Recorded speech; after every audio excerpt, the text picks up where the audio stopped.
Bongkar PBB kehidupan aktivis Papua Barat yang dipenjara dalam bahaya tanpa perawatan medis.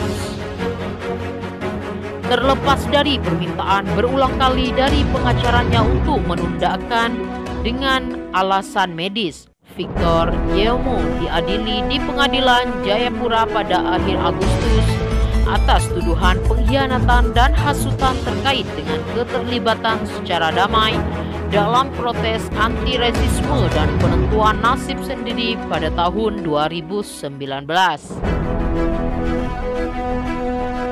Saya pernah melihatnya sebelumnya.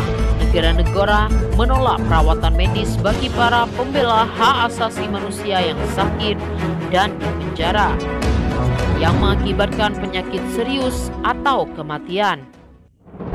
Pelapor khusus PBB untuk situasi pembela hak asasi manusia, Indonesia harus segera mengambil langkah untuk memastikan nasib tidak menunggu Tuan Yeumo. Selama berbulan-bulan, pihak berwenang Indonesia telah membatasi aksesnya ke perawatan medis. Dan sekarang kesehatannya kritis dan hidupnya bisa dalam bahaya. Sebagai bagian dari pekerjaannya, Tuan Yeumo telah memberikan informasi kepada media internasional tentang hak asasi manusia di Papua Barat. Dalam kapasitasnya sebagai juru bicara internasional Komite Nasional Papua Barat dan Permohonan Rakyat Papua, dia dipenjara pada Mei 2021. Pada bulan Juni, Lau dan pakar PBB lainnya menyampaikan kekhawatiran mereka kepada pemerintah Indonesia tentang tuduhan terhadap Yeumo dan tingkat perawatan medis yang dia terima. Kami menyatakan keprihatinan atas laporan yang kami terima bahwa dia ditahan di sel isolasi tanpa perawatan medis, di sel yang sempit, berventilasi buruk, dan dengan akses terbatas ke keluar dan pengacaranya. Lau mengatakan kondisi penjaranya mungkin merupakan penyiksaan atau perlakuan kejam, tidak manusiawi atau merendahkan martabat. Begitu persidangan dimulai bulan lalu, perintah pengadilan untuk akhiri pemberian perawatan yang sangat dia butuhkan. Namun, saya percaya bahwa sekarang kita lihat konsekuensi dari perlakuan di penjara, kata Lau.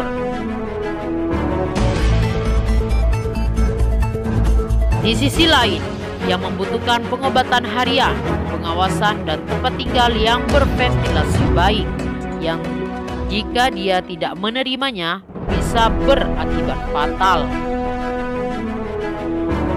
Lau mengatakan perlakuan terhadap Yeumo tampaknya merupakan bagian dari pola pembalasan terhadap para pembela hak asasi manusia di Papua Barat dan Papua.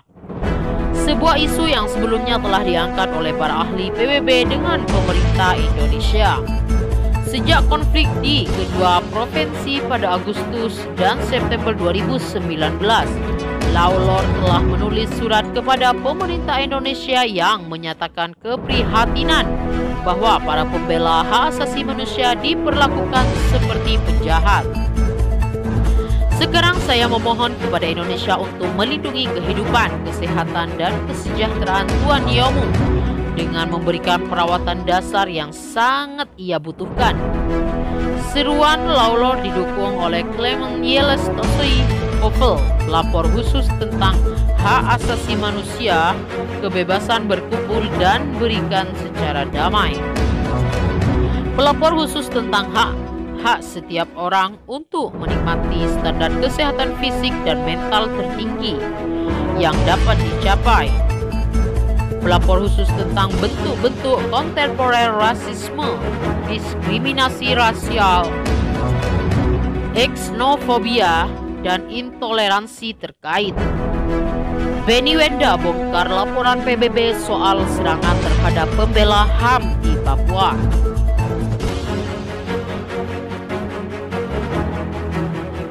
Ketua ULWP Benny Wenda bongkar laporan Persatuan Bangsa-Bangsa atau PBB soal serangan terhadap pembela HAM di Papua.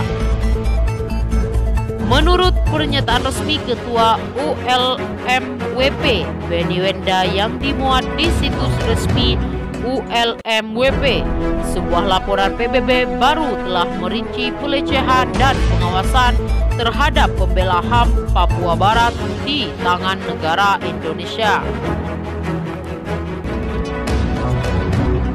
Ketua ULMWP Benny Wenda menjelaskan laporan yang disusun bersama oleh Sekretaris Jenderal PBB dan Kantor Komisaris Tinggi Hak Asasi Manusia mencatat serangan terhadap pembela HAM di 45 negara, termasuk Indonesia.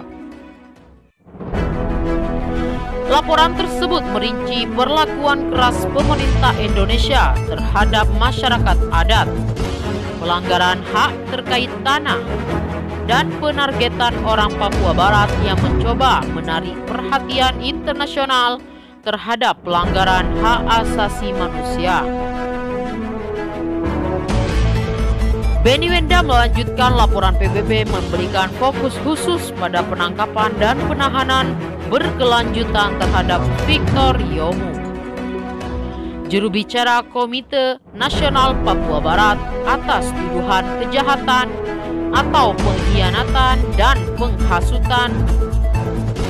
Pada kenyataannya, Mr. Yomo ditangkap setelah berbicara pada protes damai, di mana ia mengutuk rasisme anti-Papua dan menyerukan hak penentuan nasib sendiri diperluas ke Papua Barat.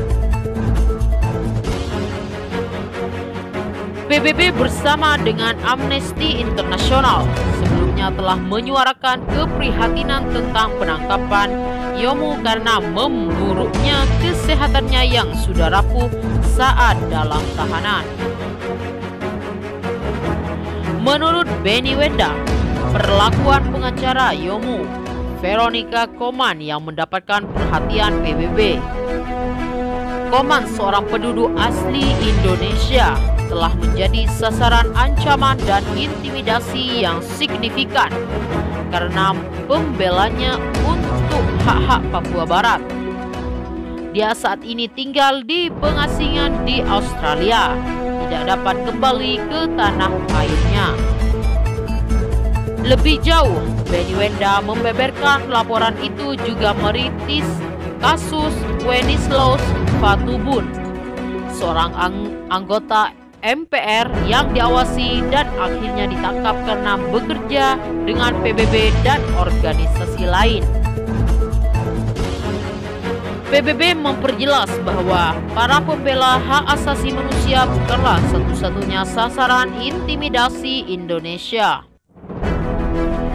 Victor Mambor, seorang jurnalis untuk surat kabar tabloid Jubi yang berbasis di Papua, telah menjadi sasaran serangan digital dan fisik karena pelaporannya tentang pelanggaran HAM di Papua Barat.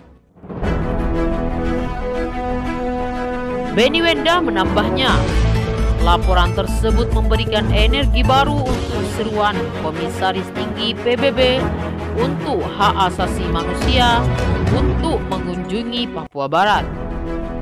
Lebih dari 80 negara internasional kini telah menyerukan agar kunjungan itu dilakukan, menyusul kampanye internasional yang dikoordinasikan oleh ULMWP.